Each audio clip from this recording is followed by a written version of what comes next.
Doctor Strange. You think you know how the world works?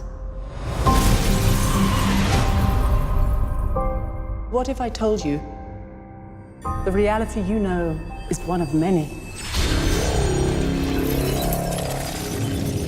This doesn't make any sense. Not everything does. Not everything has to.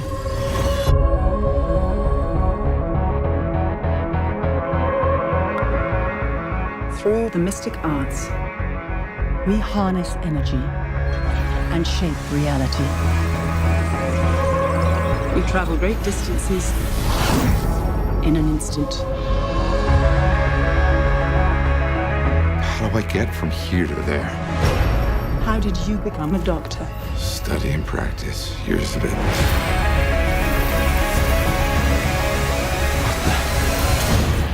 There's a strength to him. But is he ready?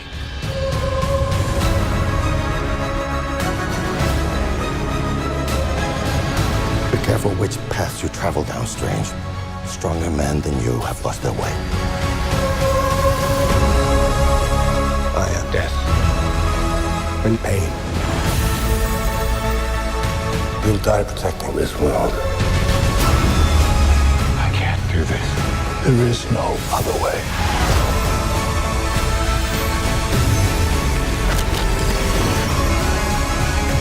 I've spent so many years peering through time, looking for you.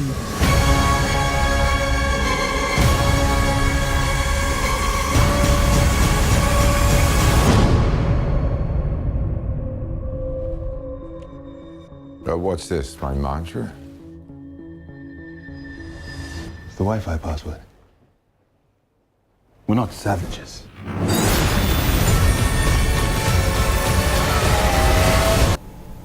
Bonjour, donc aujourd'hui je suis allée voir Doctor Strange, le nouveau Marvel. Alors avec Benedict Cumberbatch dans le rôle de Doctor Strange, Stephen Strange, et Rachel McAdams dans le rôle de Christine quelque chose.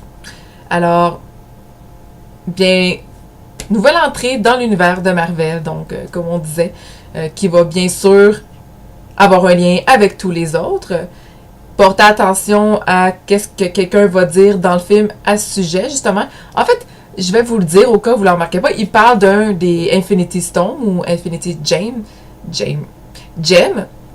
qui est parlé depuis presque le tout début des films de Marvel, qui vont finalement, à un moment donné, faire une histoire avec Thanos.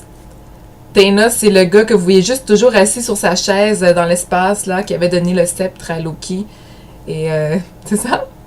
Donc, bien le film, Doctor Strange, c'est un célèbre chirurgien, un des meilleurs au monde, finalement, sinon le meilleur, qui, après avoir conduit comme un débile et regardé les textes qu'il recevait, a eu un accident qui l'a complètement détruit sa motricité de ses mains, les nerfs et tout ça.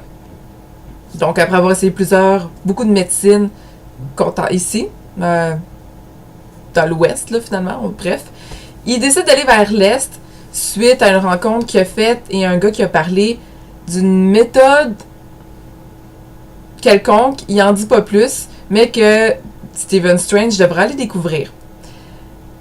Donc, à partir de là, ce film-là, je m'attendais à rien, finalement. Je suis pas sortie de là en me disant « wow », ni en me disant que c'était plat. C'était vraiment un film agréable à regarder. Je vous dirais quelques petites longueurs parfois, mais il faut dire aussi qu'il devait introduire le personnage, donc c'était beaucoup à la Batman Begin, on pourrait dire, là, d'entraînement sur une bonne partie du film. Donc, pour qu'ils se pratiquent finalement aux arts mystiques et deviennent le Sorcerer Supreme. Et je trouvais ça drôle aussi que dès le premier film, ils ont déjà mis le vilain qui est Dormammu, ou un des vilains finalement, parce que c'est pas mal le plus gros des vilains de Doctor Strange. Doctor Strange, en passant, ça fait longtemps qu'il existe dans Marvel, 63, que j'ai regardé tantôt. Donc, ça fait longtemps qu'il existe. Il est peut-être moins connu, mais je pense que suite à ce film-là, ben c'est sûr que ça n'aurait pas le choix de le connaître. Et Benedict Cumberbatch, que vous avez...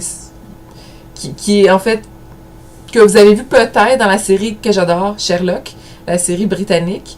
Je trouve joue bien son rôle. Comme moi et un ami, on disait, peut-être à quelques petites fois, on a l'impression quand même de voir Sherlock parce qu'il est tellement... c'est tellement ce personnage-là que le fait connaître que j'ai de la misère à le différencier de son rôle de Sherlock. Mais bref, ça n'enlève rien au film par contre. Pour ce qui est des acteurs, tout le monde est bien bon. Un des vilains, le vilain principal à part Dormammu, on pourrait dire, m'a pas fait grand-chose. Il est pas mal oubliable en fait. Pour ce qui est du dialogue et de l'histoire, c'est correct. C'est pas... comment dire? Je pense que c'était une histoire en même temps qui était peut-être un peu difficile à introduire dans le monde du cinéma, tout en respectant quand même la source matérielle, mais en respectant aussi l'univers des films Marvel, c'est-à-dire de l'action, de la comédie, un petit peu de drame. On dirait que des fois, ça fitait pas tout ensemble, toutes les jokes étaient pas drôles. J'ai souri quelquefois, ou ri un peu aussi quelquefois, mais c'était pas poussé, puis des fois, j'avais l'impression que c'était, comment dire, pas malaise, mais c'est comme, la blague me faisait rien finalement, ou certaines scènes. Donc, c'est pas ennuyant quand même, par contre. Bien sûr, comme tous les Marvel, je recommande d'aller le voir, parce que de toute façon, si vous écoutez les autres, ça finit tous par s'emboîter, vous n'aurez pas le choix.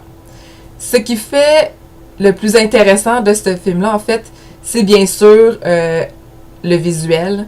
Les scènes, on dirait toujours une espèce d'immense kaléidoscope.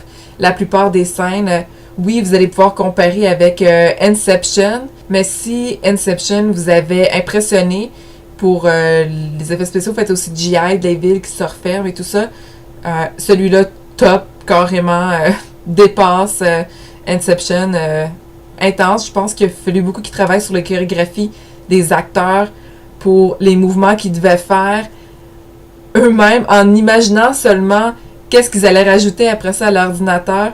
Je veux dire, ils ont dû être dirigés de façon assez étrange, en fait, pour faire leur scène, mais tout est fluide, tout est beau, tous les décors qui s'entremêlent avec les acteurs, c'est très bien fait, c'est vraiment le fun à regarder. Donc, je pense que c'est ça le gros plus de ce film-là. Ça, puis Bénédicte, bien sûr, qui était bon dans son rôle. Alors, bien sûr, vous restez jusqu'à la fin. Et là, je parle pas juste de la scène qui va avoir à peu près 30 secondes après le début du générique. Je parle de la fin complètement aussi. Après le générique complet, il va y avoir une autre scène. C'est sûrement une scène... en fait, les deux scènes vont être importantes. Il y en a une qui ça va avoir un lien avec le prochain Thor, Ragnarok. Enfin bref. Et puis... mais je dois dire que je m'attendais à ce qu'il y ait un petit lien avec Spider-Man, par contre. Parce que c'est arrivé souvent qu'il y ait des crossovers entre Spider-Man puis Doctor Strange, que ce soit dans la BD ou dans les séries animées. Alors voilà. Alors, avant de totalement terminer la vidéo, c'est vrai, je voulais parler un peu de toute la polémique qu'il y avait eu au sujet du Sorcerer Supreme, finalement, qui entraîne Stephen Strange. Donc, dans la BD originale, c'est un vieux sage, c'est un asiatique, je sais pas si exactement, là, si chinois, japonais, vietnamien, peu importe. C'est un asiatique d'un certain âge qui est supposé faire le rôle. Ici, dans le film, ils ont pris Tilda Winston, bref, pour faire le rôle. Alors, je comprends qu'ils ont voulu prendre une femme parce que, comme dans pas mal tous les films et les histoires de Marvel, il n'y a pas beaucoup de femmes. Surtout des personnages qui ont de la force. Mais quoique dans les Marvel, toutes leurs filles ont des fortes personnalités, sont capables de s'arranger toutes seules.